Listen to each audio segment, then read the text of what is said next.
உங்க விருப்பப்படி life partner கிடைக்கணும்னா கீழே இருக்கிற லிங்கை கிளிக் பண்ணுங்க. உடனடியா ஃப்ரீயா ரெஜிஸ்டர் பண்ணுங்க.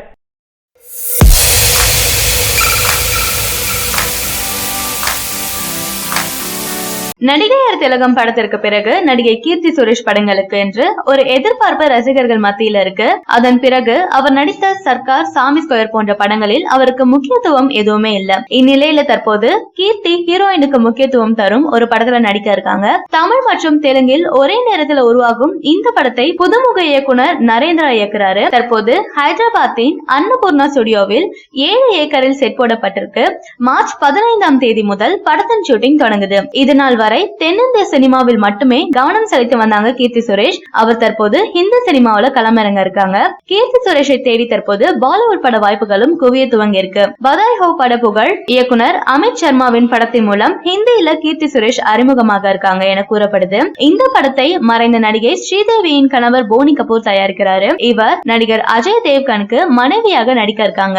அமித் சர்மா இயக்க உள்ள இந்த படம் ஸ்போர்ட்ஸ் டிராமா என கூறப்படுது. ஷூட்டிங் விரைவில் துவங்கும் என எதிர்பார்க்கப்படுது. இந்திய சினிமாவையே அதிர வைத்த படம் என்றால் KGF படம் தான். ஒரு கன்னட படம் ஒட்டுமொத்த இந்தியாவையும் திரும்பி பார்க்க வச்சது. இந்த படத்துல நடித்தவர் தான் யஷ். இந்த படத்தின் காட்சிகள் அனைத்துமே மிரள வைத்தது என்றுதான் சொல்லணும். படத்தின் இசை வேற லெவல்ல இருந்தது. ரசிகர்களை வியக்க வைத்தது என்றுதான் சொல்லணும். கன்னடம், தமிழ், தெலுங்கு என 5 மொழிகள்ல வெளியாகி இருந்தது.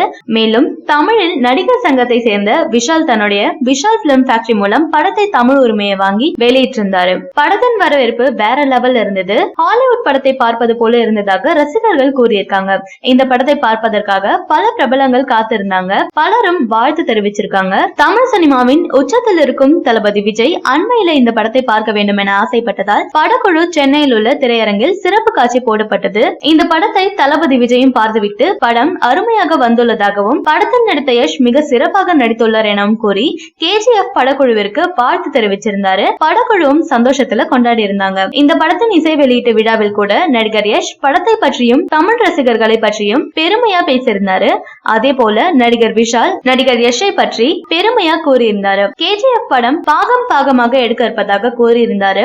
இந்த படத்தின் முதல் பாகம் பிரம்மாண்ட வெற்றியை பெற அடுத்த 2ஆம் பாகத்திற்கான பூஜை இன்று பெங்களூர்ல நடந்திருக்கு. இதில் நடிகர் யஷ் மற்றும் படக்குழுவினர்கள் கலந்து கொண்டிருக்காங்க. விரைவில் இந்த படத்தில் இடம்பெறும் மிக முக்கியமான நடிகர் பெயரும் அறிவிக்கப்பட இருக்காம். முதல் பாகமே வேற லெவல்ல இருந்தது. இந்த படத்தின் 2ஆம் பாகம் எப்படி இருக்கும் என ரசிகர்களின் எதிர்பார்ப்பு தற்போதே ஆரம்பமாக இருக்கு. தளபதி விஜயின் படங்கள் நாளுக்கு நாள் அதிகரித்து கொண்டே போகுது.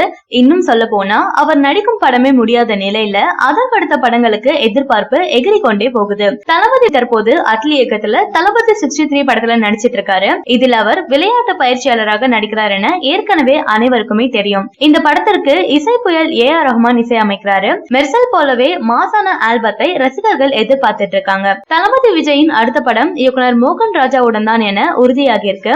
இதனை ரசிகர்கள் செம்மையா சமூக வலைதளங்களில் ட்ரெண்ட் செஞ்சிட்டு இருக்காங்க. அதே போல இந்த படத்தின் இசையமைப்பாளர் யார் என்கிற தகவல் தற்போது வெளியாகி இருக்கு. கத்தி படத்தில் தளபதி விஜய்க்கு இசையமைத்த அனிருத் தான் விஜய் 64 மூலம் மீண்டும் தளபதியுடன் கூட்டணி சேர உள்ளார் என கூறப்படுது. கத்தி படத்தின் தீம், BGM எல்லாமே தாறுமாறா இருக்கும். மீண்டும் இவர்கள் கூட்டணி சேர வேண்டும் என ரசிகர்கள் ஆவலா எதிர்பார்த்துட்டு இருக்காங்க. இது தளபதி 64 படம் மூலம் நிறைவேறும் என தெரியுது. கண்டிப்பாக தீம் சம மாசா இருக்கும் என்பதுல சந்தேகமே இல்ல. ரசிகர்களை கொண்டாட வைக்க போகும் தளபதி 64.